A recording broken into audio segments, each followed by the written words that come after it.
Aloha, people, and welcome to Figments, the Power of Imagination. It's my, about 40th show on Think Tech Hawaii, and I'm really excited about having a good friend who's been a friend for 29 years, which makes both of us old. I first met him, I'll tell you that story now before I bring him on the screen and he can refute it.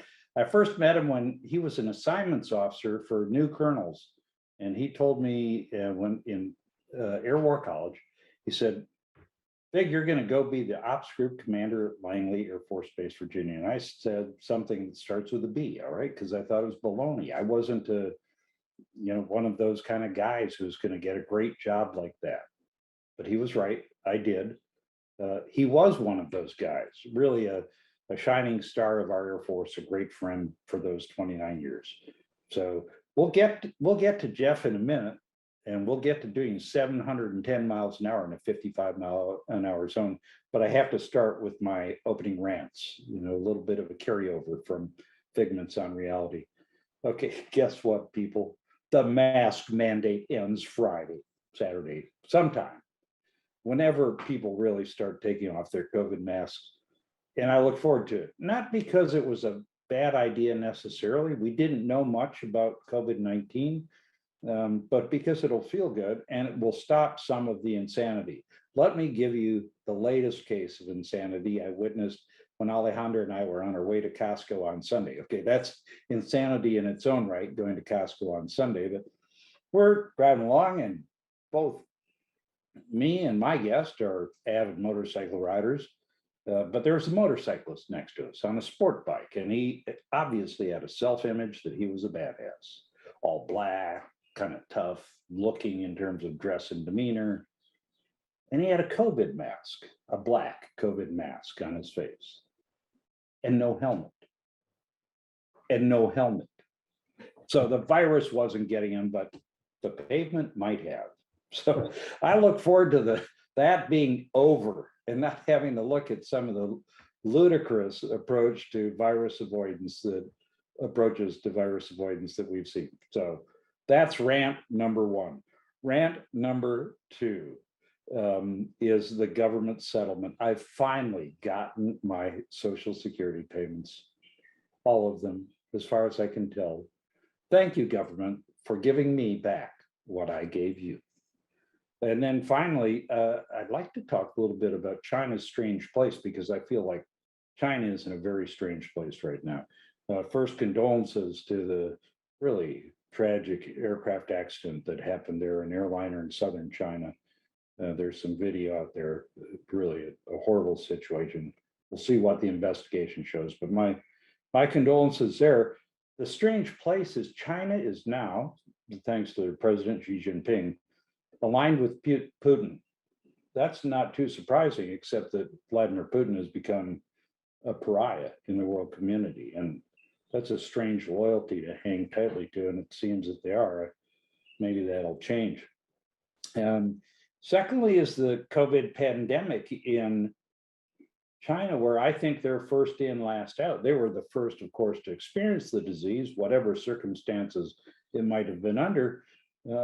But because they had a zero case policy, tightly restricting everything, now it seems like they're going to be the last out, and they're having some significant outbreaks as other countries are on the wane and losing their mask mandates and everything else. So very interesting.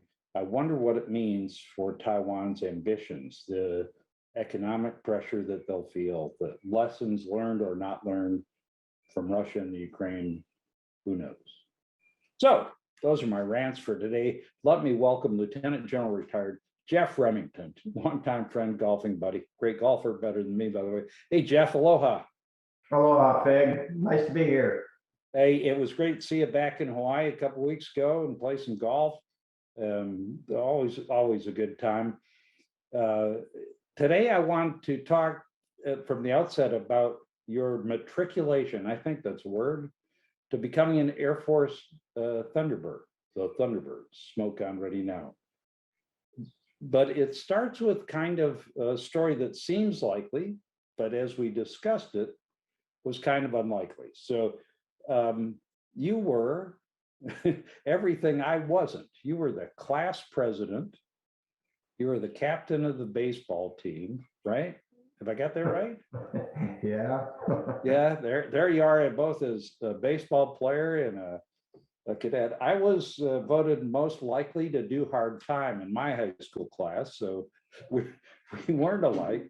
So it would seem like you were a shoe-in to get into the Air Force Academy and zoom, if you will, not referring to this system we're on right now, zoom to the top of the Air Force, but it didn't happen that way. No. Tell me about it. Go ahead. No, tell me about it. You're the I guest. I grew up in California. I played a lot of baseball in California. About halfway through my sophomore year, I moved to Oregon on the coast where it rains constantly, and was hoping that we could play baseball there and I could somehow get somebody to pay for my college education by playing baseball. Well, when you only play 12 games a year because the rest of them get rained out and you're in a little teeny league, you don't get noticed, and no scholarships were going to happen. And like I said, I was just looking for somebody to pay for my college education, period. And you found that. I did. My dad came home and said, "Hey, you ever heard of the Air Force Academy?" And I said, "No, sir." I said, "I've heard of West Point. Perhaps I've heard of Annapolis. No internet, so you know, who knows?" But I definitely never heard of the Air Force Academy. And he said, "Well, you know, you ought to give it a shot. I'm talking to this guy in, you know, at work, and he knows that, yeah, you're the student body president, the captain of the football team, and all that stuff. And maybe you can get in." I said, "Sure, let's give it a shot." And I did. So you got in, and the rest is history. No, didn't work that way. I didn't get in. I mean, I got nominated the first year, but because my SAT scores were not high enough, I didn't get in. And the senator freshman from Oregon by the name of Packwood was the guy that nominated me. So his chief of staff, whatever, called my dad after I didn't get accepted the first time and said, "Hey, there's this opportunity to go to this place called Millard Prep School, which has 72 students. 72 students are on either a Skelly Foundation or Falcon Foundation scholarship. Your son would be student number 73, and he will be on the Remington scholarship." And my dad said, "Okay." Didn't ask me. But wait a minute, Jeff, I got to ask you, because I do know this. Your dad was a B-29 pilot, right? In World War II. Yeah, B-29 pilot in World War II. And he had an airplane, Piper Cub, I think you said. He did, Piper Cub. So why wasn't he steering you, and why weren't you naturally inclined to pursue this Air Force thing anyway? That's kind of strange. That's a great question. It really is a good question that I don't really know the answer to. Because like I told you, I finally got into the academy the next year and had my first jet aircraft ride, which was in a T-33. Now you really know how old we are. No, but me too, and a T-33 ride, and I must admit, I was airsick. I thought, "Oh my God, this is awful." And really didn't have much a desire to go fly airplanes after that. But between my freshman and sophomore year, that summer, I went on Operation Third Lieutenant. And where the Air Force Academy cadets go out into the field to bases around the world, really, and experience what it's like, what jobs they might do, right? Yeah, exactly. And I went to Luke. And I had 4 rides in the back seat of an F4 and 5 rides in the back seat of an F5 with the aggressors. And when I left there after 3 weeks, I said, "I will be a fighter pilot." I had more fun than a man should be allowed to have. And that really got the bug going in me. And of course, graduated, went to pilot training at Williams Air Force Base. Probably the most fun I've ever had in my entire life. Pilot training, why? Because I remember pilot training for me as a great experience, but not the most fun. Yeah, I don't know. I think it's because I was learning something new. Yeah. And it wasn't easy. It was a lot of hard work, but it was coming to me. And Friday night at the bar, how can you not have fun? As a second lieutenant with no money. And Hey, it was Jeff, just, I'm gonna interrupt you right there to say to folks who imagine young pilots at the bar Friday night as some kind of scandalous, watch this on the news later. It really wasn't. It was No. just fun. it was And just so I'm kind of getting back to, you're right, pilot training. It's joie de vivre like you can't describe. yeah. Go ahead. So- Sorry to interrupt, but it brought back Yeah. memories. Well, that's the rest. That's how I got into flying airplanes. And But you didn't go right to fighters, which is interesting. And No. when I look at your career, you were an ATC Air Training Command T-38 instructor, the fast jet, sexy fast jet, for a few years, and then got into fighters. But I've known you for years, and this will be what would Fig do at the end of it. I've known you for years, and I learned something new about you every time we talk. You did really well as a pilot, but you also got drawn into staff jobs, working in headquarters, and they weren't just somebody needs to fill the bill. I know they were the kind of jobs I would not have been asked to do. So that it's just interesting to me that you went back and forth successfully. You got into the F-16, and you were a pretty darn good F-16 pilot, or they wouldn't have made you the demo pilot, right? Yeah, I was at Torrejon, Spain, and as a captain now, because I became a captain when I was flying T-38s. So I'm a little more senior to the other guys. I had a whole lot more hours than the other guys did because I had 1,200 hours in the T-38. Wow. And by the time, in 3 years at Torrejon, Spain, I got 1,000 F-16 hours. So I would say I probably had 500 hours of F-16 time when they asked me to be a demo pilot. And demo pilot puts on a single ship air show, basically, for folks. And if you've never seen one, go see one. The F-16 is a fantastic airplane. And but it's a very demanding profile, and only the very best get to do it. I know as an F-16 wing commander, when I chose my demo pilot, it was going to be the best possible person to do that. So now you're in sort of the hot pilot mode, great. But then you're shipped off to the staff to be a staff officer in Germany. Right. Which is, to me, it's again, this kind of dichotomy. Hot stick, too good to leave in the cockpit in some ways. And I'm not sucking up to you because I would never do that. But it's interesting, and that's how you wound up on the Thunderbird. So it's this ping pong back and forth. Tell me a bit about your applying to the Thunderbirds and getting selected for the team. I really, what I was contemplating was trying out for weapons school, but I had left the cockpit and I was sitting on the staff in U.S. Air Force's Europe as a personnel person working rated officer assignments. And I ran into a good friend of ours, Dana Atkins, out in the parking lot. Another golfing buddy.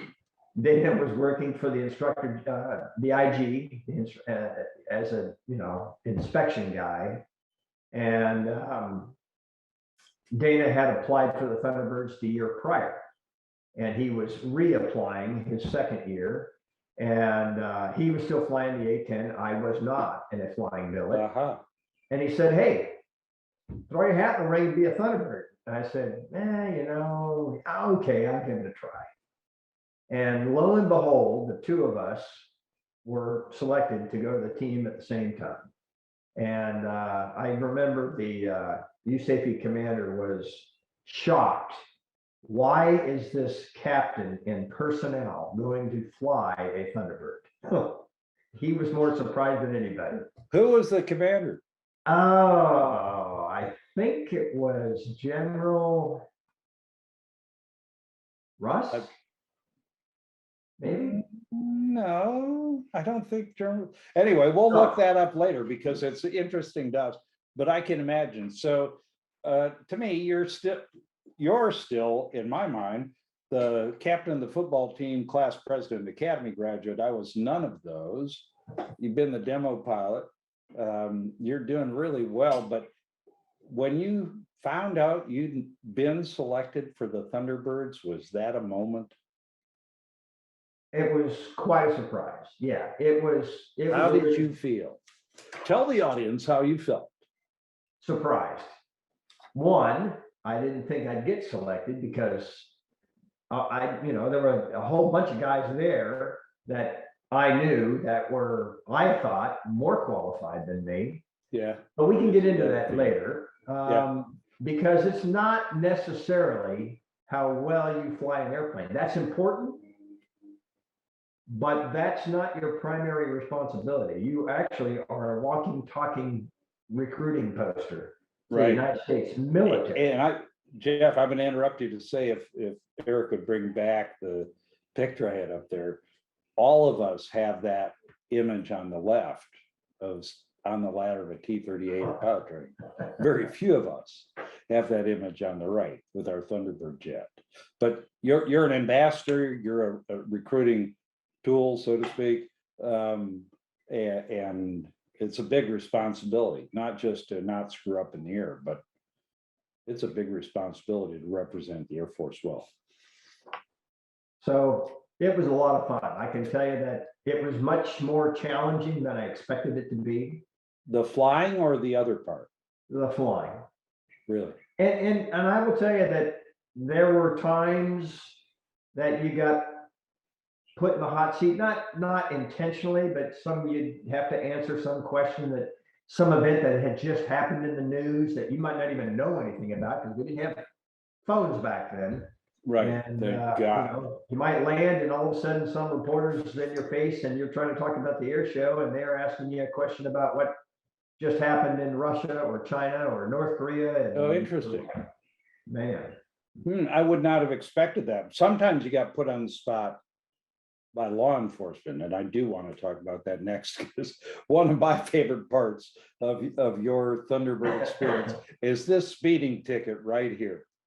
And if you can see that, folks, it says 710 miles an hour in a 55 zone. And even my Mustang won't go that fast. Jeff's Corvette won't go that fast. This is a great story about the camaraderie of the team, you, your crew chief, and your local host. So share that, if you will, and then we'll take a quick break. We were doing an air show in Southern California. And the California Highway Patrol on their motorcycles had to escort us from the hotel to the air show because of traffic.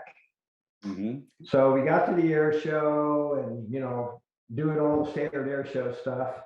And my crew chief had actually talked to the California Highway Patrolmen that were there, and they brought him out to the what we call where they record the air show, they record everything on film, they play the music, all that stuff. So they brought him out to the trailer and they're talking, and my crew chief turned around to the California Highway Patrolman and said, "Hey, he's going to do the sneak pass. And he does the sneak pass. He's going to come from left to right, from behind the crowd. And it'd be going pretty fast." And the guy says, "Great. I've got a radar detector here. Well, let's see how fast he's going." Now, I was going 0.94 Mach, which That's is fast. called, it's critical Mach on the airplane. Parts of the airplane are supersonic, but the whole airplane is not, so you don't break windows and that kind of stuff. And but I was going 0.94 when I went by him in the afterburner with the speed brakes up because we're at sea level. Nice, yeah. And I didn't know anything about it. The guy puts the radar on me, takes it, nothing's said. I land, the air show's over, we go sign autographs, and now we're gonna go back to the hotel, and we have a public relations event at the hotel after we get there.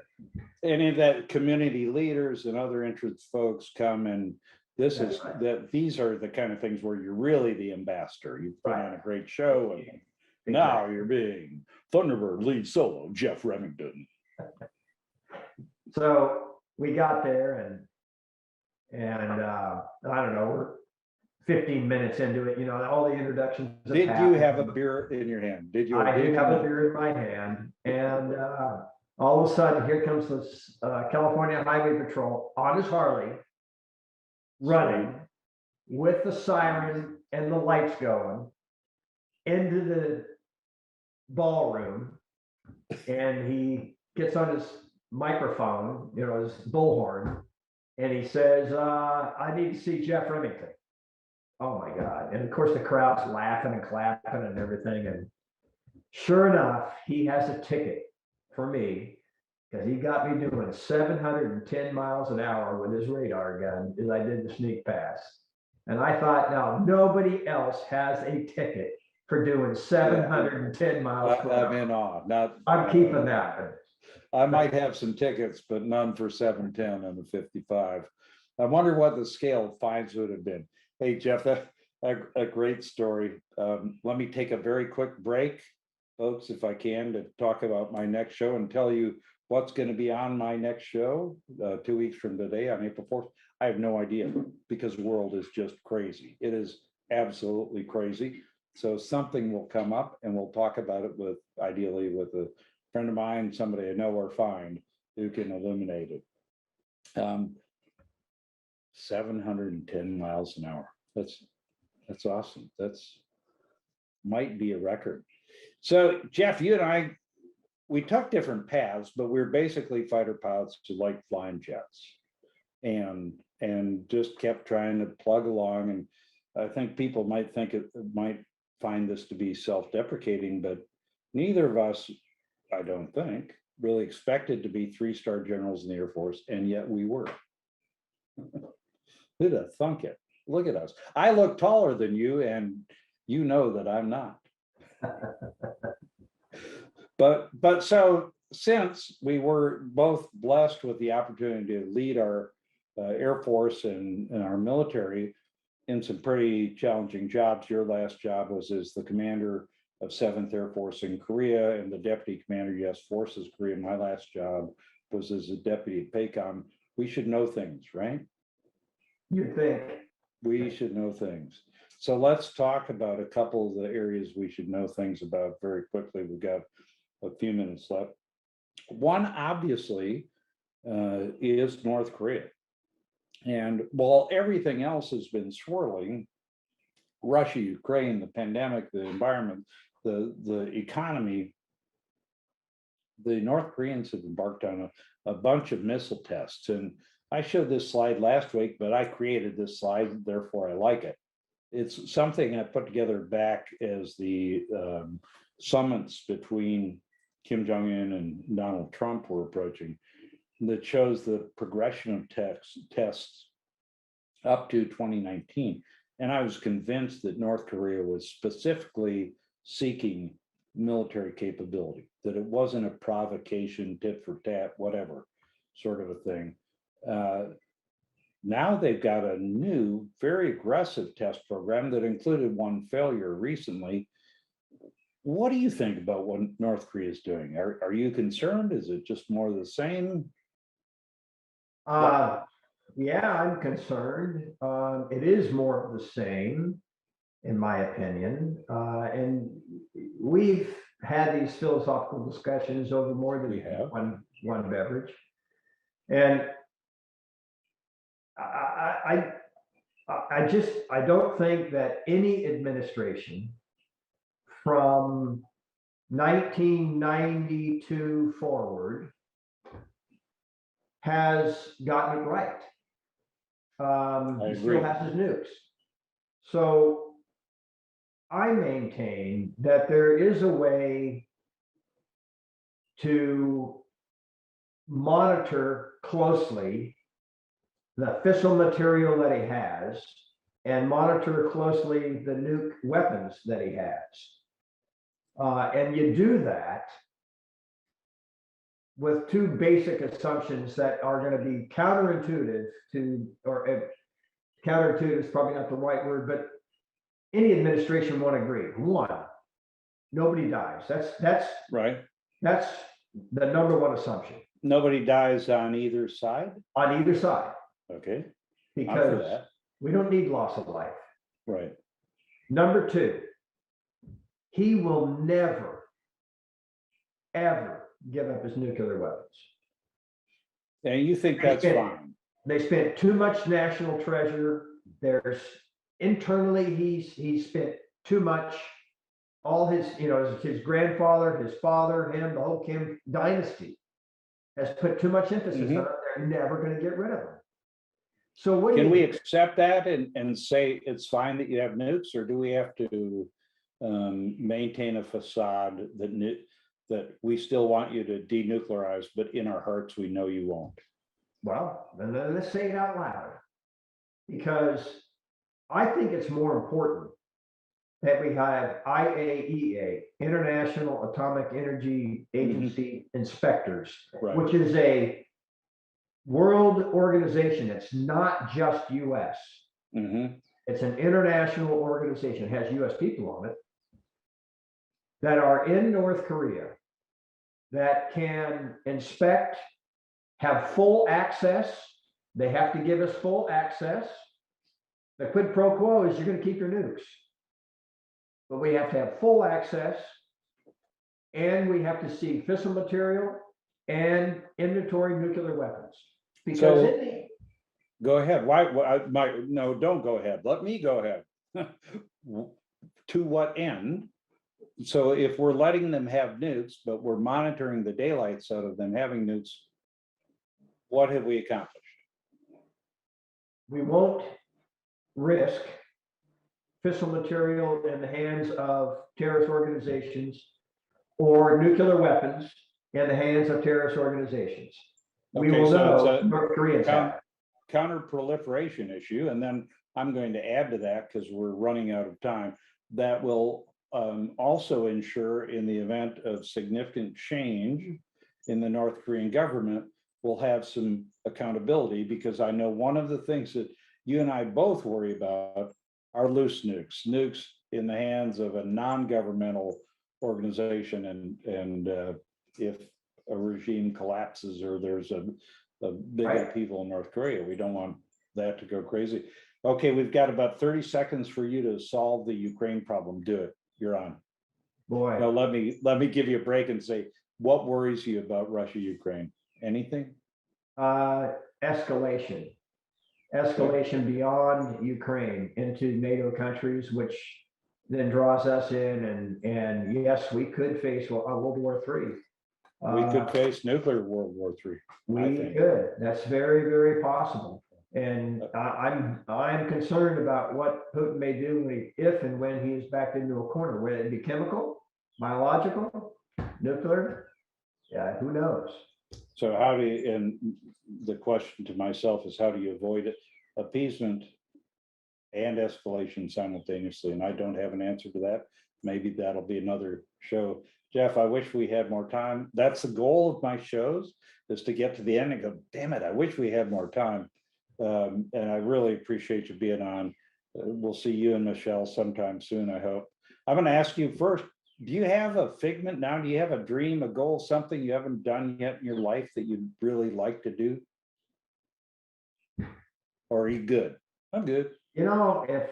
I've had a great life. I've had great friends. I've been all over the world, and I just wish I could, break par. If I break par on one hole, I'm happy. So yeah, I played pretty well Saturday. You would have been shocked. Hey Jeff, thanks for joining me. It's always a pleasure. I'll close with what would Fig do, because that's something Fingers Goldfein asked me to do. What would Fig do? So every time I talk to Jeff Remington, I learned something more about him. So we all have great friends. who make our life better, but we only know a bit about them. And so what would Fig do is I'll continue trying to learn more about my friends and appreciate their lives better. The other thing I do is donate to Spirit of America. I mentioned that last week or 2 weeks ago in talking about their work in Ukraine and elsewhere around the world. So take a look at them, Google it. I'd like to say thanks to ThinkTech, but before I do, I got to show you my QR code here. So take a happy snap of that and look at the playlist for Figments, the Power of Imagination, and Figments on Reality, both of which are brought to you by ThinkTech Hawaii, a wonderful nonprofit corporation, and they deserve your support as well. So mahalo for joining me. Thank you. That's what that means. I will see you in 2 weeks on April 4th. Aloha.